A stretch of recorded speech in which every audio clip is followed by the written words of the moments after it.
जय साई राम साई राम साई राम। जय जय साई राम साई राम साई राम। ओम साई राम। आप सभी का हमारे YouTube चैनल साईं फकीर मेरा में हार्दिक स्वागत है। मैं साईं भक्त नीतू आपके समक्ष फिर से उपस्थित हुई हूँ बाबा की एक नई लीला के साथ कि चांद पाटिल बाबा के पहले सकते जो बाबा के चमत्कार के साक्षी बने और बाबा ने किस प्रकार उन्हें अपना भक्त बनाया।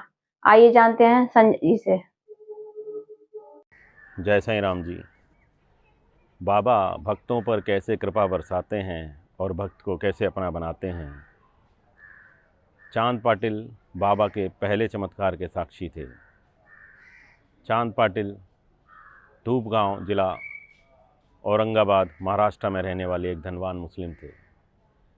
किसी काम से औरंगाबाद की ओर जा रहे थे। सिंधुन और बिंदौन गांव के बीच वो कुछ देर विश्राम करने के लिए रुके और विश्राम करने के बाद जब थोड़ी देर बाद उठे तो उन्होंने देखा कि उनकी घोड़ी अचानक ही कहीं गायब हो गई। सुबह से शाम अपनी घोड़ी की तलाश में सुबह से शाम गुजार दी, लेकिन उनकी घोड़ी का कहीं कोई नहीं पता लगा। ऐसा करते करते 2 दिन 3 दिन 4 दिन 5 दिन बीत गए और वो निराश होकर अपने घर लौट गए। फिर उन्होंने अपने नौकरों को भेजा कि जाओ मेरी घोड़ी की तलाश करो, क्योंकि वो घोड़ी जब से चांद पाटिल के पास आई थी, चांद पाटिल के धन धान्य में लगातार वृद्धि हो रही थी और किस्मत का धनी बना रही थी। लेकिन उनके नौकर भी कुछ दिनों में निराश होकर वापस लौट आए। फिर दोबारा से चांद पाटिल घोड़ी की खोज में निकल गए और लगभग 55 दिनों तक घोड़ी की खोज की, लेकिन कहीं भी घोड़ी का पता नहीं लगा। और निराश होकर अपनी घोड़ी की जीन को उठाए वापस औरंगाबाद की ओर लौट रहे थे। 14 किलोमीटर पैदल चलने के बाद उन्होंने देखा कि एक फ़कीर जो सफ़ेद कपड़ों में बैठा है आम के पेड़ के नीचे। उन्होंने चांद पाटिल को बुलाया और पूछा, भाई क्या हुआ, क्यों परेशान हो। तो चांद पाटिल ने फ़कीर यानी श्री साईं बाबा को बताया कि बाबा मैं पिछले 55 दिनों से लगातार 2 महीने से अपनी घोड़ी की खोज कर रहा हूँ, लेकिन मेरी घोड़ी कहीं मिल नहीं रही है। बाबा ने उन्हें बताया तो जाओ उस सामने वाले नाले की ओर घोड़ी की खोज करो।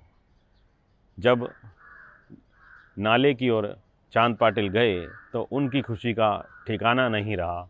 जिस घोड़ी की तलाश वो लगभग 2 महीने से कर रहे थे, श्री साईं बाबा ने उसका पता एक क्षण में बता दिया।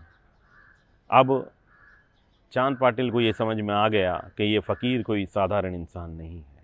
चांद पाटिल को ये समझ में आ गया कि ये फ़कीर यानी श्री साईं बाबा कोई साधारण इंसान नहीं है, कोई ज़रूर ईश्वरीय अवतार हैं। बाबा ने चांद पाटिल से कहा कि अब तुम्हारी घोड़ी मिल गई, भाई यहाँ कुछ देर बैठ के विश्राम कर लो। तो बाबा के हाथ में एक चिलम थी, उन्होंने चांद पाटिल को चिलम पीने के लिए दी। तो चांद पाटिल देख कर के मुस्कराने लगे कि बाबा क्या आप मुझसे मजाक कर रहे हैं, क्योंकि चिलम पीने के लिए साफ़ी को गीला करने के लिए पानी की आवश्यकता होती है और सुलगाने के लिए आग की आवश्यकता होती है। बाबा ने अपना एक चिमटा एक चट्टान में मारा और अचानक से वहाँ से पानी की धारा प्रवाहित होने लगी और आग के लिए बाबा ने अपना चिमटा एक धरती में घुसेड़ा और एक आग का अंगारा निकला जो चिलम के ऊपर रख लिया। अब चांद पाटिल ये 2 करिश्मे देखकर इतना हैरान था कि इस सुनसान और निर्जन स्थान पर अचानक से पानी और आग कहाँ से आ गए।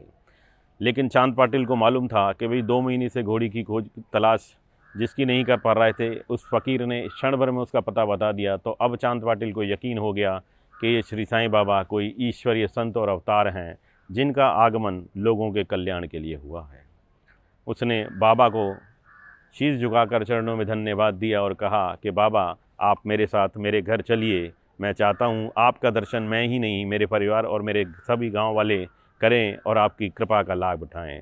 और बाबा उनके साथ औरंगाबाद से धूपगांव चले गए और लगभग 2 महीने बाबा धूपगांव में रहे। और बाबा ने एक नीम के पेड़ को चुना रहने के लिए और बाबा हमेशा नीम के पेड़ के नीचे बैठते और लोगों के साथ श्री हरि के नाम का संकीर्तन करते, नृत्य करते और सत्संग करते। लोग जो भी बीमार परेशान होते बाबा उनकी परेशानियों को हल करते और बीमारियों को ठीक करते। आज वर्षों बीतने के बाद भी नीम के पेड़ को धूप गांव में सुरक्षित रखा गया है और चांद पाटिल की समाधि भी वहीं बनाई गई है। आज भी जिस जगह बाबा ने चिमटा मारा था आज भी वहाँ से पानी रिसता है और बहुत से साईं भक्त उसे देखने के लिए जाया करते हैं। और ऐसा ही अभी जी मीडिया की टीम ने दिखाया था लगभग 5 या 6 साल पहले। तो बाबा इस प्रकार भक्तों पर रहम फरमाते हैं और भक्तों को अपना बनाते हैं। इस प्रकार बाबा ने चांद पाटिल को अपना पहला भक्त बनाया और चांद पाटिल बने बाबा के प्रथम चमत्कार के साक्षी। जय साईं राम। अगली वीडियो में आपसे फिर मुलाकात होगी बाबा की एक नई लीला के साथ। ओम साईं राम।